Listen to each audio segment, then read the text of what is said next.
اب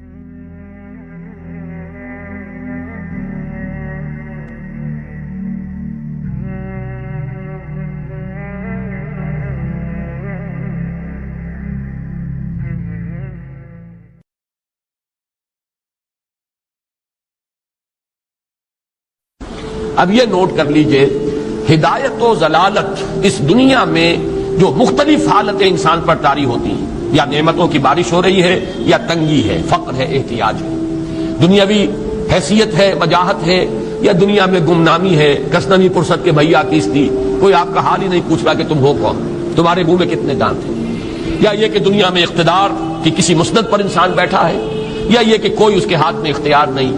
یہ تمام جو حالات انسان پر طاری ہوتے ہیں، ان کے جواب میں جو طرز عمل فکری اعتبار سے اور عملاً انسان اختیار کرتا ہے، اس کے 4 درجے ہیں. پہلا درجہ ہے انتہائی گمراہی، ضل ضلالا بعیدا. وہ کیا ہے؟ اگر عزت ہوئی، نعمتیں ملی، فلاں دیوی یا دیوتا کی نگاہ کرم ہے، اس کی کرپا سے یہ ہو گیا. اور اگر کوئی تکلیف آ گئی، مصیبت آ گئی، معلوم ہوتا ہے کہ فلاں دیوی یا دیوتا ہم سے ناراض ہو گیا، یہ کالی دیوی کی طرف سے کوئی مصیبت آ گئی ہے، یا یہ کہ یہ لکشمی دیوی کی نگاہ کرم ہے کہ ہمیں دولت مل گئی ہے. یہ تو ہے شرک. شرک ہونے کے اعتبار سے یہ ہے ضل ضلالا بعیدا، انتہائی پستی. اس پستی سے اوپر آئیں گے تو توحید کی پہلی منزل ہے. عزت دی اللہ نے دی، اگر کوئی تنگی آ گئی، فقر، تکلیف، کوئی ذلت، رسوائی، یہ بھی اللہ کی طرف سے. ایک اعتبار سے تو انسان ہدایت پر آ گیا، بڑی گہرائی تھی اس گندگی کی اور اس خباثت کی جو شرک جس کا نام ہے، اس سے انسان نکل آیا، نجاست سے. توحید تو ہے، لیکن ابھی اس میں اس کی گمراہی کا ایک ایلیمنٹ شامل ہے. اور یہ گمراہی سے جب تک آگے نہیں آئے گا، اوپر نہیں ابھرے گا، اس کا طرز عمل کیا ہوگا کہ ذرا کچھ مل گیا، عزت مل گئی، پھولے نہیں سما رہے، اب زمین پر قدم نہیں ٹک رہے، گردن اکڑ رہی، کہیں محرومی ہو گئی، کوئی تکلیف آ گئی، کوئی مشقت، فقر آ گیا، اب بجھ کر رہ گئے. ان دونوں کیفیات میں انسان کا پینڈولم جو ہے وہ ایکسٹریم کو جائے گا. یہ کب ہوگا؟ جبکہ انسان یہ سمجھتا ہے کہ اس دنیا میں جو دولت مل گئی یا عزت مل گئی تو یہ گویا کہ بڑی کوئی قابل فخر شے ہے، اور اگر یہاں پر کوئی تکلیف آ گئی، کوئی مصیبت آ گئی، فقر و فاقہ آ گیا تو یہ گویا کہ بہت ہی اہانت آمیز شے ہے. اگر یہ انسان سمجھے گا تو طرز عمل وہ نکلے گا نتیجے کے طور پر جو میں بیان کر چکا ہوں. یہ گمراہی ہے. اس گمراہی سے نکلیں گے تو آپ کس مقام پر آئے؟ دوسری منزل ہدایت کی کیا ہے؟ نہ یہ عزت ہے نہ یہ ذلت ہے، دونوں حیثیتیں برابر ہیں کہ یہ امتحان ہے. اسی لیے ان دونوں آیتوں میں ایک لفظ قدر مشترک ہے، اذا مبتلاہ فاما الانسان اذا مبتلاہ ربہ فاکرمہ ونعمہ. یہ بھی ایک ابتلا ہے، آزما رہا ہے اللہ. کبھی وہ دے کر آزماتا ہے، کبھی چھین کر آزماتا ہے، کبھی فقر و فاقہ سے آزماتا ہے، کبھی وہ کثرت دولت اور کثرت مال سے آزماتا ہے، کبھی وہ صحت دے کر آزماتا ہے کہ یہ قوت اور توانائی اور صحت جو میں نے دی ہے یہ اس میں کیا کرتا ہے، کبھی وہ مرض کے ذریعے سے آزماتا ہے کہ صبر کرتا ہے کہ نہیں کرتا. ہمارے لیے شکوہ اور شکایت تو اس کی زبان پر نہیں آ جاتی، نالا اور شیون تو نہیں آ جاتا، تکلیف جھیلتا کہ نہیں جھیلتا، اس میں تحمل ہے کہ نہیں ہے، تو صبر کرتا ہے یا شکر کرتا ہے. یہ دونوں کیفیات در حقیقت اس اعتبار سے مساوی ہے، یہ بھی امتحان، یہ بھی امتحان. یہ حقیقت جب سامنے ہوگی اب وہ پینڈولم جو ہے وہ بہت کم ہو جائے گا. یعنی انسان میں طبعی طور پر تو ایک اثر ہوتا ہے غیر اختیاری.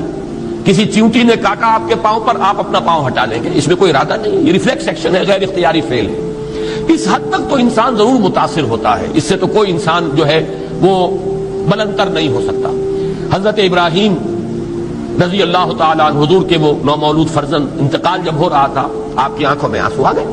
اب یہ طبعی اثر ہے، ایک فعل ہے، انفعالی کیفیت ہے جو بالکل طبعی ہے، لیکن یہ نہیں کہ اس کی وجہ سے انسان کی زبان پر کوئی شکوہ آ جائے، کوئی شکایت آ جائے، یہ نہیں ہوگا، یہ ایمان کے منافی ہے. اسی طریقے سے اگر کوئی خوشی ہوئی ہے تو چہرے کے اوپر ایک نکھار آ جائے گا، تبسم آ جائے گا، اس سے زائد نہیں. اس حد تک تو یوں سمجھیے کہ انسان کا طبعی تقاضا ہے. اس سے زیادہ یہ پینڈولم اگر سوئنگ کر رہا ہے تو گویا کہ اس حقیقت سے انسان محجوب ہے کہ یہ بھی امتحان ہے، یہ بھی امتحان ہے، جو ہم سورہ حدید میں پڑھ چکے ہیں. ما اصاب من مصیبت فی الارض ولا فی انفسکم الا فی کتاب من قبل ان نبراها ان ذلک علی اللہ یسیر لکی لا تعصوا علی ما فاتکم ولا تفرحوا بما آتاکم. اللہ تمہیں کچھ دے تو اتراؤ مت، اللہ تم سے کچھ چھین لے تو اس کے اوپر افسوس مت کرو. یہ نتیجہ ایمان کا نکلنا چاہیے. اگر تمہیں ایمان ہے اللہ پر، اگر تمہیں یقین ہے کہ جو کچھ ہوا ہے اللہ کے اذن کے بغیر نہیں ہوا، اگر تمہیں یقین ہے کہ اللہ نے جو میرے لیے طے کیا ہے اس میں میرے لیے خیر ہی ہے، چاہے فی الحال فی الوقت فوری طور پر مجھے ناگوار محسوس ہو رہی ہے بات، لیکن یقیناً میرے لیے اس میں خیر ہے میرے رب کی طرف سے کہ ہر چیز کی ماریخ عین الطاف. ہم تو شارٹ سائٹڈ ہیں، ہم دیکھ نہیں سکتے کسی شے کو، ہم اس کے ظاہر کو دیکھ کر گھبرا اٹھتے ہیں کہ یہ تو تکلیف آ گئی، کیا پتا اسی کے پردے میں اللہ کی رحمت آ رہی ہے. میں نے وہ رئیس امروہوی کے اشعار آپ کو کئی دفعہ سنائے ہیں. وہ وقت آیا کہ ہم کو قدرت ہماری سعی و عمل کا پھل دے، بتا رہی ہے یہ ظلمت شب کہ صبح نزدیک آ رہی ہے. ابھی ہے کچھ امتحان باقی، فلاکتوں کے نشان باقی، قدم نہ پیچھے ہٹے کہ قسمت ابھی ہمیں آزما رہی ہے. رئیس اہل نظر سے کہہ دو کہ آزمائش سے جی نہ ہارے، جسے سمجھتے ہو آزمائش وہی تو بگڑی بنا رہی ہے. اسی آزمائش سے تو بگڑی بنے گی، اسی سے تو تمہارا خیر جو ہے اجاگر ہوگا، سامنے آئے گا، پتہ چلے گا who's who, what is what. ابو بکر میں کتنا یقین اور ایمان تھا، یہ کیسے معلوم ہوگا؟ کیسے معلوم ہوگا کہ بلال میں کتنا سہار، کتنا تحمل تھا، کتنا صبر تھا، اگر وہ مصیبت ان پر نہ آتی کہ جو امیہ ابن خلف کے ہاتھوں ان پر قیامت ٹوٹ رہی تھی. تو یہ ساری چیزیں جو ہے ما اصاب من مصیبت فی الارض ولا فی انفسکم الا فی کتاب من قبل ان نبرأ ان ذلک علی اللہ یسیر لکی لا تأسوا علی ما فاتکم ولا تفرحوا بما آتاکم واللہ لا یحب کل مختال فخور. اگر اس حقیقت سے محجوب ہو جاؤ گے تو پھر اختیال اور فخر اور گھمنڈ پیدا ہو جائے گا تمہارے اندر، یا دوسری طرف مایوسی، کمر ہمت ٹوٹ کر رہ جائے گی، خودکشی کرنے کو انسان آمادہ ہو جاتا ہے ذرا کوئی ناکامی دنیا میں آ گئی، کوئی تکلیف آ گئی. یہ ہے در حقیقت تیسری منزل، ہدایت کی دوسری سیڑھی. پہلا کیا تھا؟ نہاد ضل ضلالا بعیدا، کوئی خیر مل گیا تو کسی دیوی کی نگاہ کرم، کوئی تکلیف آ گئی تو کسی دیوتا کی ناراضگی، یہ تو ہے ضل ضلالا بعیدا. اس سے اوپر آئے، یہ پہلی سیڑھی ہدایت کی ہے. عزت ہے تو اللہ کی طرف سے، اور اگر کوئی ذلت ہے، تنگی ہے تو اللہ کی طرف سے. یہ ہدایت کا آغاز ہو گیا، یہ توحید کی بنیادی منزل ہے. اس سے اگلی منزل، یہاں کی ذلت ذلت نہیں، یہاں کی عزت عزت نہیں. ذالک یوم التغابن، ہار اور جیت کے فیصلے کا دن تو قیامت کا دن ہے. وہاں معلوم ہوگا جس کو اس روز عزت ملی وہ عزت والا ہے، جو اس روز ذلیل ہو گیا وہ ذلت والا ہے. یہ تو امتحان ہے، دار الامتحان ہے. خلق الموت والحیات لیبلوکم ایکم احسن عملا، یہ تو دار الامتحان ہے. امتحان ہونے کے ناطے دونوں برابر ہیں. اس سے اوپر ہے ایک چوتھی منزل، ہدایت کی تیسری منزل. وہ کیا ہے؟ عام طور پر انسان یہ سمجھتا ہے کہ یہ جو آزمائش ہے تنگی کی اور فقر و فاقہ کی، یہ سخت تر آزمائش ہے، اور نعمتوں کی بارش ہو تو یہ آسان آزمائش ہے. یہ بھی ابھی گمراہی کا ایک پرت جو ہے اس کی باقی ہے.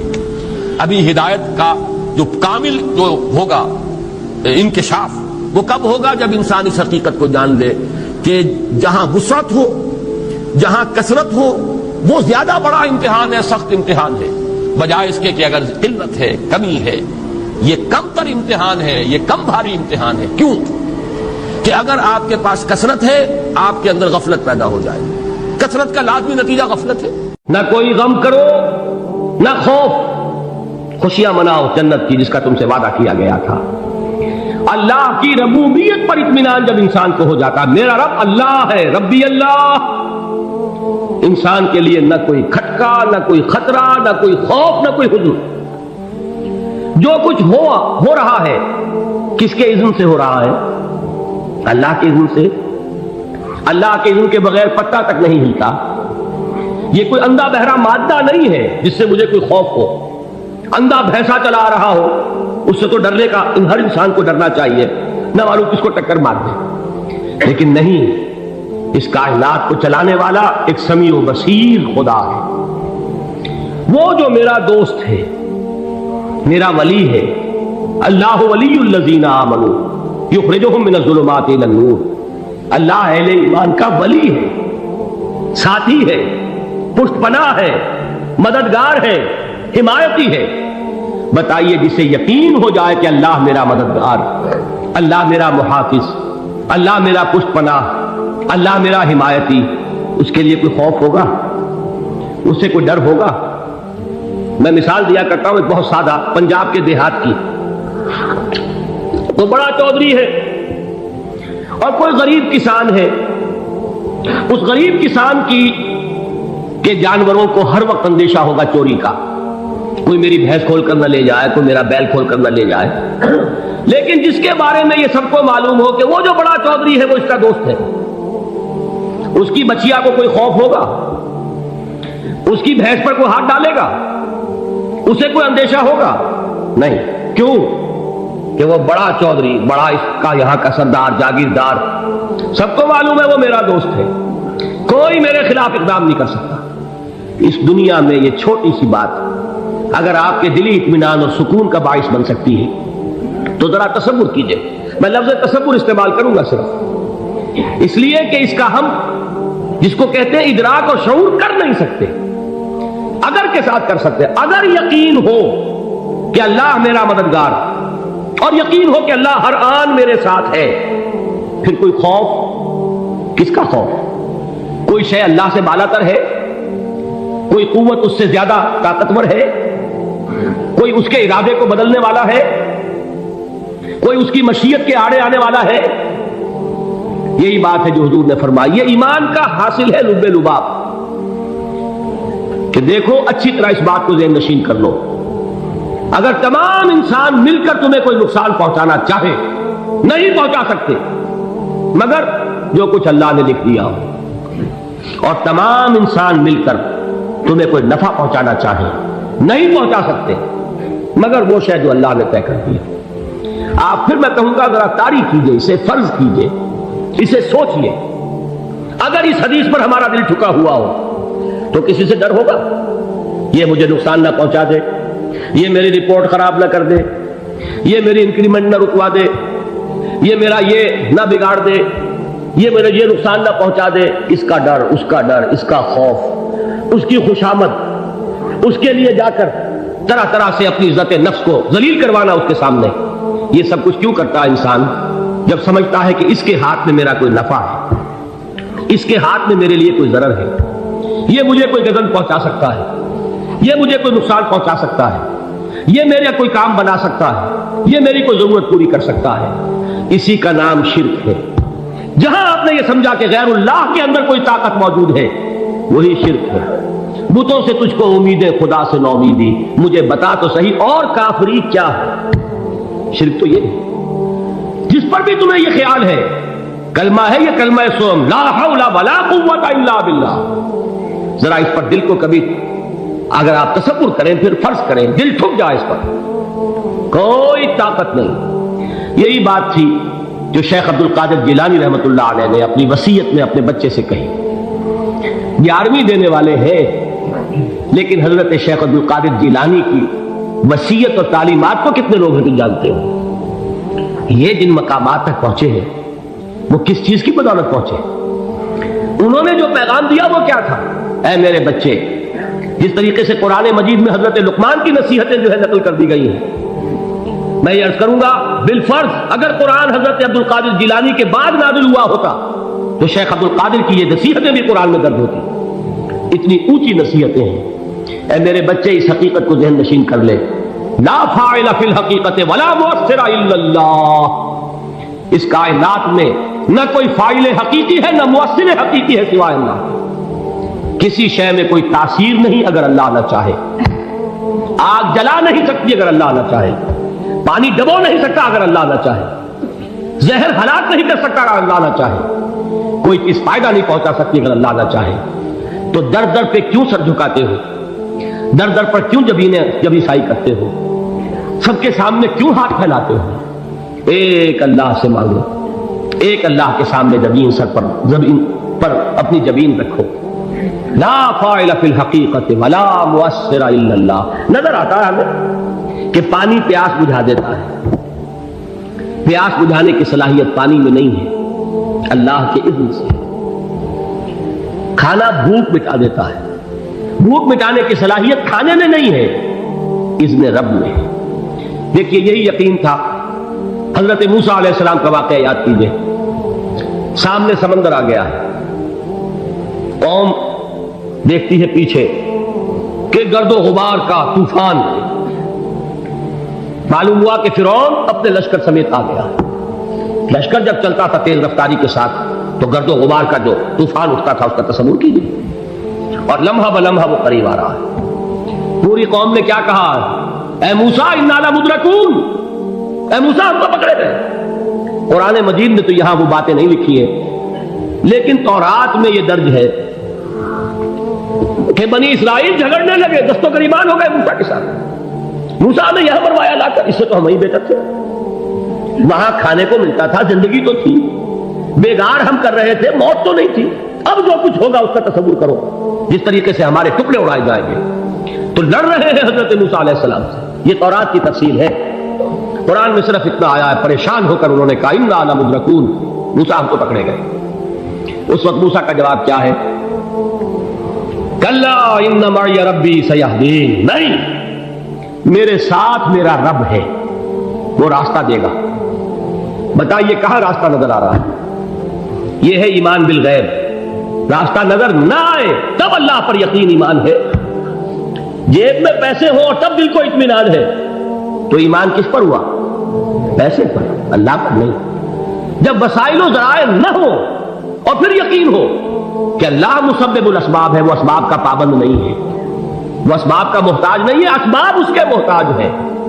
اگر یہ یقین ہے تو اللہ پر ایمان ہے، یہ نہیں ہے تو تمہارا ایمان اسباب پر ہے، وسائل پر ہے، ذرائع پر ہے، مادیات پر ہے، اللہ پر نہیں۔ اس وقت کہاں راستہ تھا؟ کوئی راستہ تھا؟ سمندر ہے اور ادھر سے لشکر آ گیا ہے۔ کلا ان معی ربی سیہدین۔ اب دیکھیے ایمان کہہ دینا آسان ہے، ہوا معکم اینما کنتم، جہاں کہیں بھی تم ہوتے ہو اللہ تمہارے ساتھ ہوتا ہے، لیکن اس کا یقین قائم ہو جائے تو زمین و آسمان کا فرق واقع ہو جائے۔ یہی بات ہوئی حضور کے ساتھ۔ غار ہے، چھپے ہوئے ہیں محمد رسول اللہ اور آپ کے وہ یار غار ابو بکر صدیق رضی اللہ تعالی عنہ۔ اقبال نے حضرت ابو بکر کی شان میں چند اشعار کہیں صرف، لیکن واقعہ یہ ہے کہ بھاری بھاری نظموں پر اور قصیدوں پر بھاری ہے، طویل ترین نظمیں اور قصیدے ہوں ان پر بھاری ہے۔ ہمتیں ابو بکر کی ہمت جو ہے، کشت ملت را جو ابر، جیسے بارش سے کھیتی اپجتی ہے، ابو بکر کی ہمت اور عزیمت اس امت کو اسی طرح سینچنے والی ہے۔ ثانیے اسلام و غار و بدر و قبر، وہ دوسرے تھے اسلام میں، دوسرے پہلے کون تھے؟ انا اول المومنین، حضور فرماتے سب سے پہلا ایمان لانے والا میں، دوسرے ابو بکر۔ ویسے ہمارے ہاں یہ چلتا ہے اختلاف، حضرت علی پہلے ہیں کہ حضرت ابو بکر پہلے ہیں، لیکن اس میں بڑی خوبصورت تطبیق قائم کی ہے علماء نے اور بہت صحیح ہے۔ چار کے بارے میں فیصلہ ہی مت کرو کہ کون پہلے، ان کی ایک عجیب تقسیم کر دی ہے۔ آزاد مردوں میں، بالغ مردوں میں سب سے پہلے ابو بکر، بچوں میں سب سے پہلے علی، خواتین میں سب سے پہلے خدیجہ، اور غلاموں میں سب سے پہلے زید بن حارثہ۔ بڑی پیاری تقسیم ہے، یہ چاروں ہی پہلے ہیں، ہر ایک کے لیے اولیت ہے۔ اور واقعہ یہ ہے کہ اگر زمانی اعتبار سے تعین ہوگا تو پہلے خدیجہ الکبریٰ آئیں گی رضی اللہ تعالی عنہ، کسی اور سے بات کرنے کی نوبت بعد میں آ سکتی ہے، پہلے تو اہلیہ محترمہ سے بات ہوئی، آتے ہی پہلی وحی ہوئی ہے، ابھی تبلیغ کا حکم نہیں تھا۔ کس کو بتایا واقعہ؟ ابھی اپنی نبوت کی تبلیغ کا تو حکم ہی نہیں آیا۔ واقعہ کس کا ہے؟ وہ خدیجہ کا ہے۔ جب کہا ہے کہ خشیت علی نفسی، مجھے اپنی جان کا اندیشہ ہے، تو کیا جواب دیا خدیجہ نے رضی اللہ تعالی عنہا؟ وہ صدیقۃ الکبریٰ ہے۔ صدیقات جو ہے خواتین، ان میں چوٹی پر خدیجہ الکبریٰ ہے رضی اللہ تعالی عنہ، اور صدیق جو مرد ہیں ان میں صدیق اکبر ہے ابو بکر صدیق رضی اللہ تعالی عنہ، لیکن صدیقات میں چوٹی پر۔ جب حضور نے فرمایا خشیت علی نفسی، کیا فرمایا، کیا عرض کیا، کیسے تسلی دی؟ نہیں نہیں، اللہ آپ کو ضائع نہیں کرے گا، آپ غریبوں کے ہمدرد ہیں، آپ مساکین کے تکالیف رفع کرنے والے ہیں، آپ بیواؤں کی سرپرستی کرتے ہیں، آپ مسافروں کی خدمت کرتے ہیں، اللہ آپ کو ضائع نہیں کرے گا۔ یہ یقین ہے اس خاتون کے اندر۔ خیر وہ ایک علیحدہ بات ہو جائے گی۔ میرے دل پر حضرت خدیجہ رضی اللہ تعالیٰ عنہ کی شخصیت کا بڑا گہرا نقش، جو وہ کوئی اور ہی وقت اور موقع ہوا تو بیان ہوگا۔ بہرحال اقبال نے ایک مصرے میں جو چار اولیتیں جمع کر دی ہیں، ہمت او کشت امت را چو ابر، ثانی اسلام و غار و بدر و قبر۔ اسلام میں حضور کے بعد پہلے کون؟ ابو بکر۔ غار میں حضور کے ساتھ کون؟ ابو بکر۔ بدر کی رات اللہ کا رسول سرب سجود، وہ جھاڑ، وہ گھاس پھوس کی جو جھوپڑی بنائی گئی تھی، اور وہاں تلوار ننگی لے کر پہرا دینے والا کون؟ ابو بکر۔ اور اس حجرہ عائشہ میں محمد کے بعد سب سے پہلے دفن ہونے والا کون؟ ابو بکر رضی اللہ تعالی عنہ صلی اللہ علیہ وسلم۔ وہ جو معاملہ میں سنا رہا تھا غار ثور کا، حضرت ابو بکر بھی حضور کے خیال سے لرز گئے ہیں۔ آپ کو یاد ہوگا کہ جا کر پہلے تمام جتنے سوراخ تھے انہیں بند کیا، ایک سوراخ رہ گیا تھا جس کو بند کرنے کے لیے کوئی کپڑا نہیں تھا، وہاں اپنی ایڑی رکھی ہے، تب کہا ہے حضور سے تشریف لائیے، اور اپنے زانو پر حضور کو لٹایا ہے، اور وہاں کسی موذی جانور نے کاٹا ہے، حضور کی آنکھ لگ گئی تھی، اس وقت اس بل کے اندر جو بھی بچھو ہے کیا ہے واللہ عالم، اس نے کاٹا ہے، اس کی تکلیف کی وجہ سے ابو بکر کی آنکھوں سے آنسو ٹپک گئے، حضور کے چہرے مبارک پر پڑے ہیں، تو حضور جاگے ہیں، معاملہ کیا ہے؟ ایڑی نہیں ہٹائی وہاں سے، مبادا وہ جانور وہاں سے نکل کر محمد الرسول اللہ کو کوئی گزن پہنچا دے، ابو بکر کی ایڑی ہے، جس طرح چاہے کھا لے، ختم کر دے، جان نکل جائے تب کوئی آنچ آئے محمد پر تو آئے، لیکن جیتے جی نہیں۔ وہ ہے ابو بکر حضور کے خیال سے۔ اس وقت حضور نے پھر اپنا لعاب دہن لگایا ہے، اور اس سے پھر آپ کی تکلیف ختم ہوئی۔ جیسے خیبر میں حضرت علی کی آنکھ دکھ رہی تھی، اس کو جو شفا حاصل ہوئی ہے وہ بھی حضور کے لعاب دہن سے ہوئی۔ تو بہرحال اس وقت انہوں نے کہا ہے کہ اے نبی یا رسول اللہ، اگر اس وقت ان میں سے کسی نے غیر ارادی طور پر بھی اپنے قدموں کی طرف جھانک لیا تو پکڑے جائیں۔ کیا جواب تھا اللہ کے رسول کا؟ لا تحزن ان اللہ معنا، اللہ ہمارے ساتھ ہے، کیوں گھبراتے ہو ابو بکر؟ یہ ہے ایمان باللہ، میرا مالک اللہ، میرا رازق اللہ، میرا محافظ اللہ، میرا مددگار اللہ، میرا پشت پناہ اللہ، میرا دوست اللہ۔